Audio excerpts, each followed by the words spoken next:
श्रुति और आप देख रहे हैं नेक्स्ट 9 न्यूज। हरियाणा में सत्तारूढ़ भारतीय जनता पार्टी ने लगातार तीसरी बार चुनाव जीतकर न सिर्फ ऐतिहासिक जीत दर्ज की बल्कि जीत की हैट्रिक लगाने वाली राज्य की पहली पार्टी भी बनती नजर आई।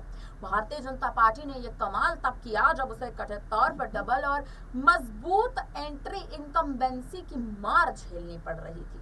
90 सीटों के लिए हुए विधानसभा चुनावों में भारतीय जनता पार्टी ने अकेले 48 सीटें जीती हैं, जबकि मुख्य विपक्षी कांग्रेस 37 सीटों पर ही सिमट चुकी है।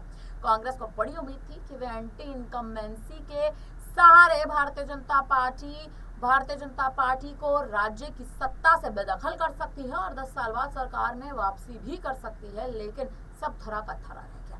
अभी हाल ही में हुए लोकसभा चुनावों में भी भाजपा को 10 में से 5 ही सीटों पर जीत मिली थी और जीत से संतोष करना पड़ा था, लेकिन 4 महीने बाद ही हारी हुई बाजी पलटती नजर आई।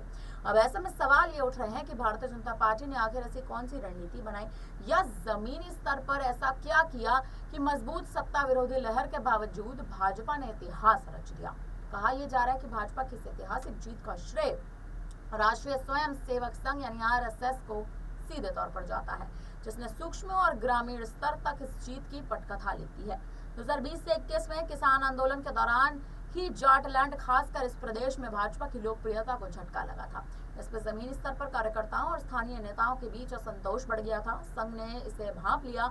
RSS ने पिछले साल जुलाई अगस्त में हरियाणा में एक आंतरिक सर्वे भी कराया था, जिसमें ये बात प्रमुखता से निकल कर आई थी कि राज्य की मनोहर लाल खट्टर सरकार के प्रति घोर नाराजगी है।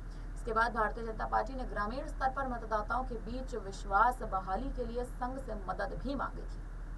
29 जुलाई को नई दिल्ली में एक अहम बैठक हुई, जिसमें संघ के संयुक्त महासचिव अरुण कुमार, हरियाणा भारतीय जनता पार्टी प्रमुख मोहन लाल बारडोली और केंद्रीय मंत्री धर्मेंद्र प्रधान समेत कई हस्तियां शामिल हुई थी। इस बैठक में ग्रामीण और जमीनी स्तर पर पार्टी की भागीदारी को फिर से जीवित करने पर गहन मंथन हुआ।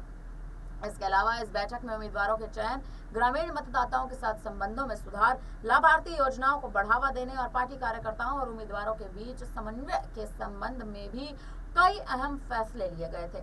रिपोर्ट्स में कहा गया है कि हरियाणा में संघ के लोगों ने करीब 16,000 बैठकें की थी। वे घर घर गए थे, भारतीय जनता पार्टी का संदेश भी फैलाया था।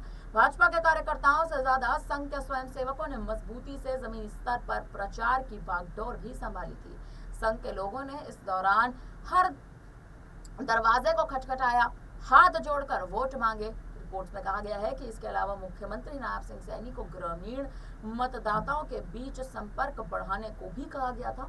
उन्हें अपने निर्वाचन क्षेत्र लाडवा में विशेष तौर पर फोकस करने को कहा गया था और यही बड़ी वजह बनी इस बार भारतीय जनता पार्टी की जीत की और कांग्रेस की करारी हार की। फिलहाल अब इस पूरी खबर पर आप क्या कहेंगे? आप हमें अपनी राय कमेंट करके जरूर दें। तमाम बड़ी खबरों के लिए बने रहे हमारे साथ, देखते रहिए।